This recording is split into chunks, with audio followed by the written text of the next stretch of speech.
first mining millionaires landed on a high hill overlooking the baby city of Denver. That neighborhood has had its ups and its downs, but is now trending again, according to Dr. Colorado. And that neighborhood is also called Capitol Hill. Hi there, Dr. Colorado. Good to see you. Great to be with you, Denise. All right, give me my history lesson. Why did those early millionaires build on Capitol Hill? Well, it is a hill, as the name implies, with a great view overlooking the city, which was crowded and getting filled up with poor people and immigrants and bars and unattractive things. So move up high to Capitol Hill, and this is a view of it early on. Oh, very nice. And Henry C. Brown, he was actually hoping to lure some millionaires to build their mansions there. Right, and the big magnet was this building, the state capitol. That's before it gets its gold dome in that photograph. Okay. What are some of your favorite mansions in Capitol Hill? I think the Croak Patterson Campbell house is one of the best. Oh. And it's been restored now as a B&B. Here it is. Look how beautiful. It's also the most haunted house What? in Capitol Hill. Are you kidding? It's haunted? Right. All kinds of strange things. The German Shepherd watchdog leapt out of that third-story tower window to its death. Never You scare the dog. I have never heard of a ghost dog. I've never heard it. I'm going to have to go check it out. You know, I'm curious, why do some mansions have names, others have no names, and then there are some mansions that have more than one name? Right. Usually you name it for the first owner, but sometimes that's a speculator who's just there for a few months, so then you name it for the first long-term owner. Okay. And then some, the owner isn't known or isn't famous, so it doesn't have so a you name. give it the street address maybe, you know, like 1115 Grant or whatever. Okay. All right, let's head back to Capitol Hill. What happened in the 1960s? Neighborhood, a lot of houses torn down like this one. There was a beautiful French chateau here. All you see left are the red sandstone steps. The neighborhood declined. Families moved out. Poorer folks moved in. It became mostly apartment houses.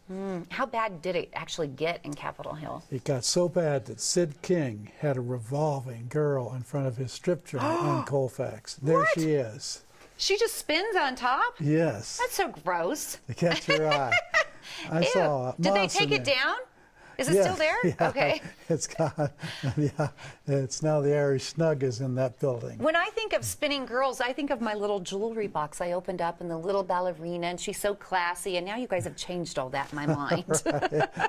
So is it true that the Molly Brown house was almost reduced to rubble? They almost got rid of that, too. Right. It had become a home for wayward girls, an apartment house. It was almost demolished for a new commercial building when Historic Denver stepped in 1970 and saved it. Thank goodness they did. It's so beautiful. It's now our most popular house museum in the whole state. It really is. Yeah, a lot going on there.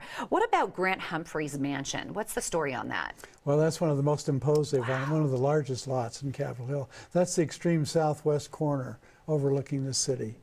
And that was willed by the owner to History Colorado. They've restored it for special events, including our Halloween tours out of there. So History Colorado actually owns that then? Yeah. And you and your friends are going to get together and tell some stories about Grant Humphrey. Right, and about the strange deaths that occurred inside that mansion.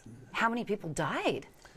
A.E. Humphries accidentally was cleaning his shotgun when he accidentally pulled the trigger and accidentally blew his brains out. Oh my gosh, that gives me goosebumps. And you're going to give a tour of that mansion? Right.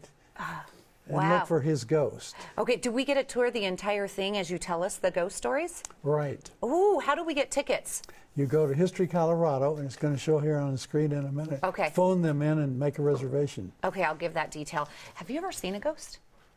Yeah, at that place, yeah. Where? They're kind of loose at the Grant Humphries.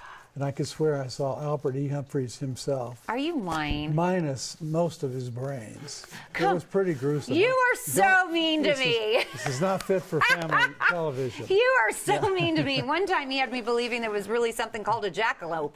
I was like, what? A rabbit with horns? We have a photograph of it. We did. Yeah. I believed, hey, if it was on the internet, it has to be true, right? Right. Thanks, Dr. Colorado.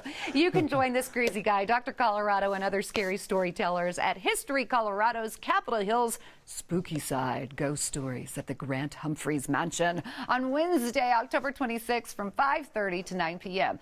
Reservations are required, so please call 303-866-2394. That number again, 303-866-2394. And for more info, you can go to dr-colorado.com. It'll be an eerie good time. Ha, ha, ha.